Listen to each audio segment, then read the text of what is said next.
मेरे प्यारे रसगुल्ले। हेलो फ्रेंड्स, नमस्कार। मैं रोशनी मैम विद्या अकेडमी 2.0 पे आप लोगों के सामने ले आ चुकी हूँ बीएड से संबंधित दी हुई एक क्वेश्चन, जिसमें आप लोगों को बिल्कुल फ्री क्लास कराई जा रही है, जिसमें नहीं आप लोगों से एक फीस मांगी जा रही है, नहीं आप लोगों को कोई चार्जेस लग रहे हैं। तो आज मैं विद्या अकेडमी 2.0 पे आप लोगों को 25 से 27 जिनका भी सेशन है उनको मैं फ्री क्लास करा दे रही हूँ, क्योंकि अगले सेशन से मैं आप लोगों को बता दूँ आप लोगों का जो है फीस बढ़ जाएगा। तो मैं आप लोगों को 26 से 28 दिन का भी सेशन होगा उनको मैं फीस लूँगी, फ्री में नहीं पढ़ाऊँगी। क्यों? क्योंकि मैं आप लोगों को बता दूँ कि आप लोग को फ्री मुफ्त क्लास मिल रहे हैं तो आप लोग नहीं देखते हैं, लेकिन वही आप लोगों को चार्ज लगेगा ना, तो आप लोग तुरंत ही जो है क्लास को ज्वाइन कीजिएगा। तो इसी कारण से मैं आप लोगों को बता दूँ, यहाँ पे आप लोगों को हर एक अपडेट दी जा रही है बीएड से संबंधित, लेकिन आप लोगों को क्या है, आप लोगों को दूसरे चैनल पे जाके पैसे लगा के आप लोगों को क्या क्लास करनी है और जो भी नोटिफिकेशन है वहाँ पे जाके देखनी है। तो मैं आज आप लोगों को बीएड से संबंधित जो क्वेश्चन है, जो बुक है वो लेकर आ चुकी हूँ, EPC2 यानी ड्रामा आर्ट इन एजुकेशन, जिसमें आप लोगों को सभी कॉलेज यानी बिहार की कोई भी कोने से अगर आप बीएड कर रहे हैं तो आप लोगों को ये क्लास देखनी चाहिए और इसमें ज्वाइन करना चाहिए। ज्वाइन करने के लिए आप लोगों को क्या करनी होगी, तो क्लास को लाइक कर दीजिएगा, चैनल को सब्सक्राइब कर लीजिएगा और बेल आइकन दबाकर नोटिफिकेशन कर लीजिएगा, ताकि आप लोगों को जो नोटिस होगा वो आप लोगों को ऑटोमेटिक नोटिफिकेशन के जरिए, बेल आइकन के जरिए आप लोगों के पास पहुंच जाएगी। तो चलिए हम लोग ज़्यादा टाइम नहीं लगाएंगे, क्या करेंगे, क्वेश्चन पे पढ़ेंगे। तो क्वेश्चन क्या है आप लोगों को यहाँ पे देख सकते हो, ड्रामा आर्ट इन एजुकेशन का क्या मतलब हो जाएगा, तो हिंदी में शिक्षा में नाट्य एवं कला की बात करेंगे। जिसमें यूनिट 1 है, जिसमें क्वेश्चन क्या रहने वाले हैं, तो क्वेश्चन आप लोगों को रहने वाला है यहाँ पे मुख्य अभिनय या मुख्य अभिनय में क्या करनी है, एक संक्षिप्त टिप्पणी लिखनी है। किस पे, तो आप लोगों को मुख्य अभिनय या मुख्य अभिनय पे आप लोगों को क्या है, एक संक्षिप्त टिप्पणी लिखनी है, जिसमें आप लोगों को इस प्रकार से दिए जा रहे हैं, जिसमें आप लोगों को यहाँ पे एक एक करके हर एक बातें बतलाई जाएगी, जिसमें आप लोगों की बहुत ही ज़्यादा जरूरी है। और मैं एक खास करके बता दूं, जो ये जो किताब है EPC2, ये आप नाम से ही जानते होंगे कि शिक्षा में नाट्य एवं कला की बात कर रही है। तो इसमें जो है वही से संबंधित सारी जो नाट्य एवं कला जो है वो सारी संबंधित क्वेश्चन है, जिसमें आप लोगों को हर एक तरीके से क्वेश्चन को बतलाया जाएगा, हर एक तरीके से आप लोगों को क्वेश्चन को समझाया जाएगा।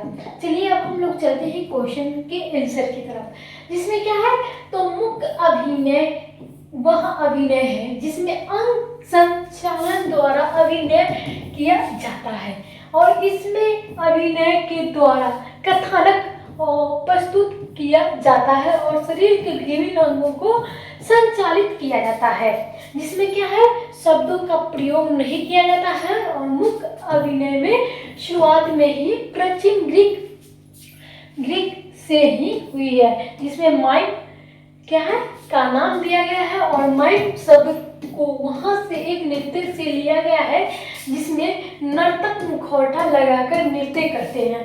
कहाँ से लिया गया है, तो ये जो है अभिनय यानी मुख्य अभिनय क्या हो जाएगा, जिससे नर्तक मुखौटा से लगाकर नृत्य करता है उसे ही क्या करते हैं, अभिनय, मुख्य अभिनय। इसमें नृत्य का नाम और पैंटोमिश, यदि यह नृत्य हमेशा मुख्य नहीं होता था, 19वीं शताब्दी में आरंभ ये पेरिस के मुख्य अभिनय को यह नया आयाम मिला और मुख्य नाटक के कलाकारों को अपने चेहरे को सफेद रंग से पेंट करके लेते हैं, और यह चलन बहुत ही लोकप्रिय हुआ और विश्व के अनेक देशों ने इसे अपना लिया। तो आप लोग जानते ही हैं कि आजकल जो नृत्य होते हैं, कुछ बच्चे जो प्रदर्शन करते हैं, लोगों के सामने प्रस्तुत करते हैं, उसे क्या करते हैं, कोई नक्शे, अगर कोई भारत का नक्शा बनाता है तो वो अपने चेहरे पे ही बना देता है, तो इसी को क्या कहेंगे, मुख्य अभिनय कहते हैं। तो आप लोगों ने फिल्म तो देखते होंगे, तो इसके जरिए आप लोग समझ सकते हैं। चलिए, मुख्य अभिनय यानी मुख्य प्लस अभिनय विचारों या भावनाओं की शारीरिक अभिव्यक्ति है एवं कलाकारों अभिनेता जब बिना कोई शब्द बोले किसी भी पाठ को सोच या भाव को केवल अपनी शारीरिक क्रियाओं एवं चेहरे को हाव भाव के द्वारा अभिव्यक्त करते हैं तो यह क्या कहा जाता है, मुख अभिनय कहलाता है। जैसे कि आप लोगों को हर एक उदाहरण दिया जाएगा जिसमें आप लोगों को हर एक बातें बतलाई जाएगी। चलिए अब हम लोग थोड़ा आगे चलेंगे और जानने की कोशिश करेंगे कि पहला जो पॉइंट है पात्र का चरित्र, इसमें क्या होता है। आखिर इसमें होता है कि मुख अभिनय हेतु कलाकारों का एक निश्चित पात्र जिसका कि उसे अभिनय करना होता है और चयन करना पड़ता है और वह पात्र कोई भी हो सकता है, राजा, भिखारी, मृत, चोर, पुलिस वाला या चाय वाला या सब्जी वाला या साइकिल पर पैदल चलता राही भी। इसे क्या होता है, तो पात्र का चरित्र मुख अभिनय हेतु होती है जिसमें आप लोगों को अथवा स्वयं आप जिस पात्र को मुख अभिनय करना है वह पात्र एवं उसका चरित्र निश्चित होना चाहिए। इसी को हम लोग क्या कहेंगे, पात्र का चरित्र। अब हम लोग दूसरे पॉइंट पर चलेंगे जिसमें आप लोगों को अगली बात जाननी है। उससे पहले आप लोग क्या करिएगा, क्लास को लाइक कर दीजिएगा, क्लास को शेयर कर दीजिएगा। अगर आप लोगों के पास ये क्लासेस या वीडियो जा रही है तो आप लोग अगर वेट नहीं करें तो अपने दोस्त, फ्रेंड या कोई भी रिलेशनशिप या रिश्तेदार आप लोग उसे भेज सकते हो। चलिए अब क्या करते हैं, तो मनोभाव क्या होती है, तो मुख का अभिनय में पात्र का उस परिस्थिति विशेष के मनोभाव को जो कि परिस्थिति की भावनात्मक प्रतिक्रिया के फलस्वरूप पात्र में उत्पन्न होता है तथा जो उस पात्र को एक निश्चित शारीरिक प्रतिक्रिया हेतु प्रेरित करता है और प्रदर्शित करना पड़ता है कि यह मनोभाव मुख अभिनय में अभिनेता पात्र जो विशेष के भावों को एक निश्चित शारीरिक मूर्ता द्वारा प्रस्तुत करता है और यह विचार मगन, मुद्रा, चिट, किच, मगना व्यवस्था, शौक, हास्य, भय, दया, शक्ति और चंचलात्मक और भक्ति और आश्चर्य, चौपड़ता, आनंद आदि कुछ भी हो सकता है। जितनी मैं बातें बतलाई हूँ आप लोगों को इसमें से कोई भी हो सकता है जो मनोभाव में आ सकता है। तो मैं आप लोगों को अगले पॉइंट भी बतला दूंगी जिसमें क्या हो जाएगा, तो वातावरण निवारण। वातावरण निर्माण में क्या होता है ये भी आप लोगों को मैं बताती हूँ। चलिए वातावरण निवारण में होता है कि जिस तरह से मुख अभिनय हेतु एक निश्चित पात्र की आवश्यकता होती है उसी प्रकार से एक निश्चित वातावरण का होना भी आवश्यकता है और उसी वातावरण से वह पात्र व्यवहार करेगा और यह वातावरण मंच सज्जा से या अभिनय द्वारा निर्मित किया जा सकता है।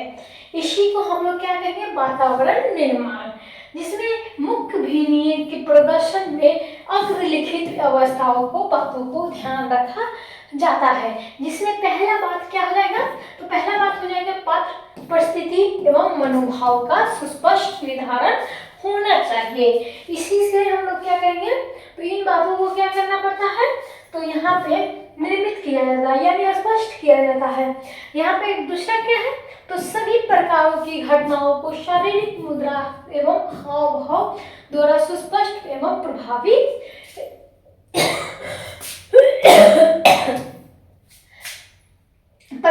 रूप से प्रस्तुत किया जाए जिससे दर्शकों को समझ में आ सके। तो आप लोगों ने इतनी बातें जान चुके हैं, आप लोगों को कैसा लग रहा है ये जरूर ही बताइएगा और क्लास के लास्ट में फीडबैक देना ना भूलिएगा।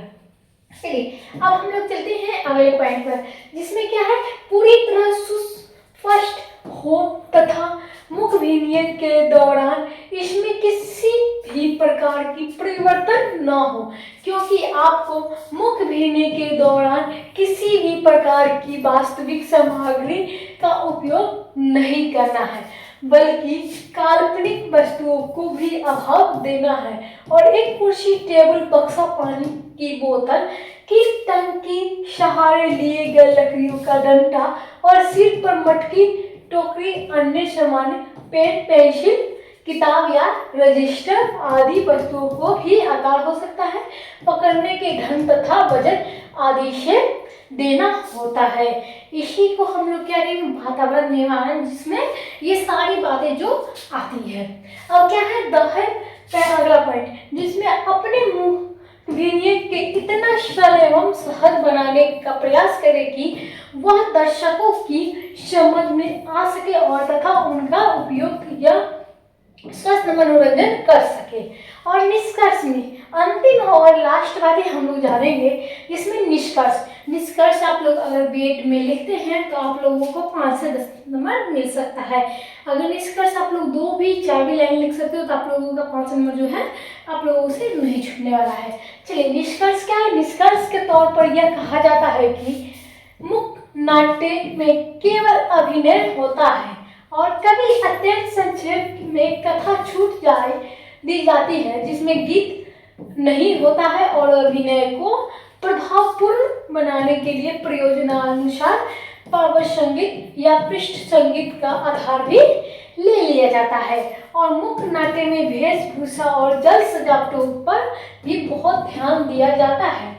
और क्या कहना है, तो रूसी में प्रशासन का बहुत बड़ा महत्वपूर्ण माना जाता है और मुख्य नाट्य के कलाकारों के प्राय छीने पतले का व्यवहार करते हैं और उनके जूते विशेष प्रकार के होते हैं। इसमें क्या होते हैं, उछलने, पैर के अंग, चक्कर लगाने आदि बातों पर विशेष ध्यान दिया जाता है। और मुख्य नाट्य के प्रदर्शन एक कठिन कार्य है, क्योंकि बिना सुंदर के भाव के दर्शकों तक पहुंचाना आसान नहीं होती है। रोम, इटली आदि यह नाट्य रूप से बहुत ही लोकप्रिय सिद्ध हुआ है और बैलों का प्रचार प्रसार सभी देशों में रहा है। मुख्य नाट्य ने केवल नाटक की विद्या के विकास को योगदान दिया है, बल्कि यह चल के आरंभ के पक्ष में भी प्रसार किया और समग्र चलचित्रों को प्रभाव के पूर्व चालित के मौन चलचित्रों के पीछे इसी मुख्य भूमियों का प्रेरणा लक्षित की। तो आप लोगों का आज का क्वेश्चन कैसा लगा, और आप लोगों से आशा करती हूँ कि आप लोगों का आज के क्वेश्चन बहुत ही बढ़िया तरीके से समझ गए होंगे। चलिए, आज के लिए बस इतना ही। अगले दिन आप लोगों को फिर से लेकर आऊंगी नए बीएड से संबंधित भी क्वेश्चन, जिसमें आप लोगों का पूरी मनोरंजन के साथ भी ध्यान रखेगा पढ़ाई का भी। चलिए, बाय बाय, टाटा।